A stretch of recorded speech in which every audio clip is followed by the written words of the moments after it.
From AccuWeather.com, this is AccuWeather Daily, a brief host-read article. It's weather news in a nutshell.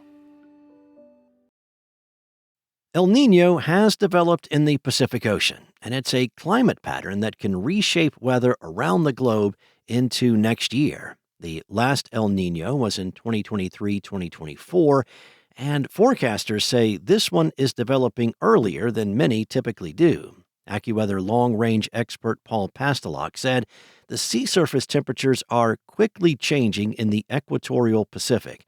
By early June, the water in the region had risen by at least 0.9 of a degree, reaching a threshold associated with El Niño conditions. AccuWeather's Chad Merrill said that most El Niños begin in the fall, so this is developing much earlier and faster than expected. The weather patterns here early in the summer are also lining up to what is expected with an El Niño. AccuWeather experts say there is a 40% chance it evolves into a super El Niño.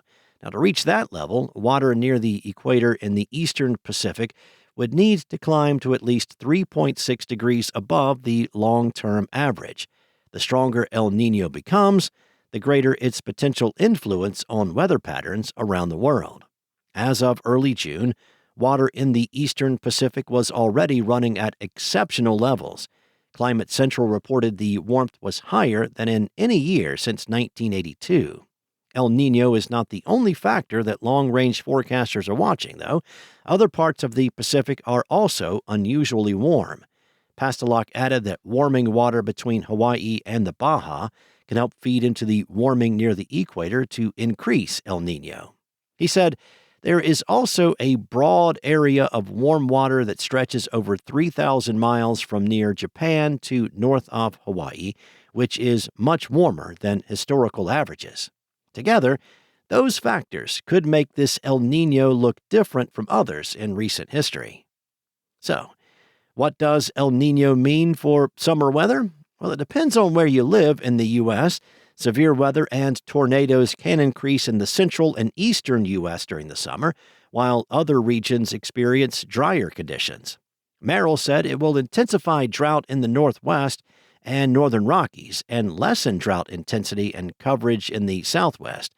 It will not do anything to eliminate the long-term drought in the Southeast and Mid-Atlantic until we get to late fall and early winter. AccuWeather lead hurricane expert Alex De Silva said that while El Niño may lower the total storm count, it will not shut down the Atlantic hurricane season. One storm can define an entire season. El Niño was in place at the start of the 1992 Atlantic hurricane season, which is remembered for Hurricane Andrew's devastating Category 5 strike on Florida, even though the season produced only 7 named storms, well below the historical average of 14.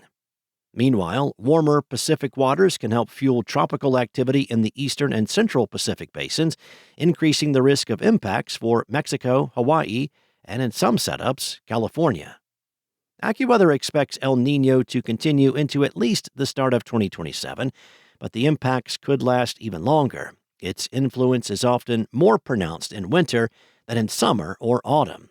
Typically, El Niño winters are stormy across California and the Southwest, raising the risk of flooding while also helping to fill vital water reservoirs.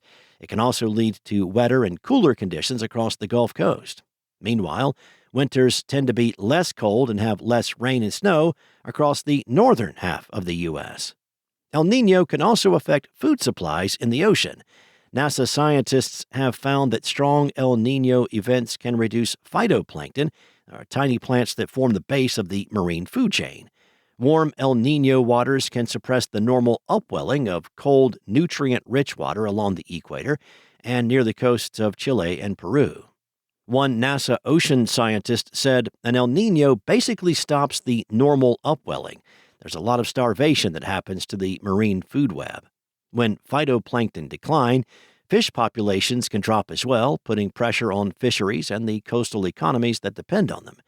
NASA noted that the 1997-98 El Niño led to a major collapse in the anchovy fishery off Chile, causing economic hardship for fishermen along the coast.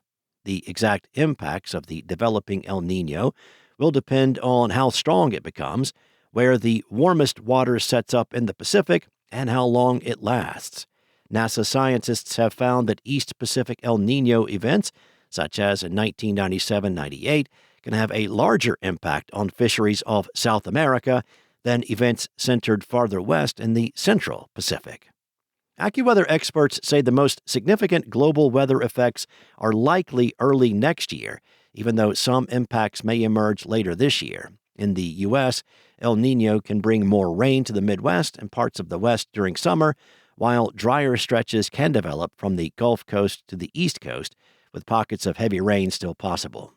For humanitarian groups, the concern is not just the weather pattern itself, but the ripple effects that can follow: empty wells, failed crops, higher food prices, strained health systems, and families forced to leave home in search of food, water, or income. That's all for now. You can find more regional forecasts and science-based articles at AccuWeather.com. And for your local forecast at your fingertips, download the free AccuWeather app. Enjoy your weekend, stay weather aware, and I'll be back on Monday with more from AccuWeather.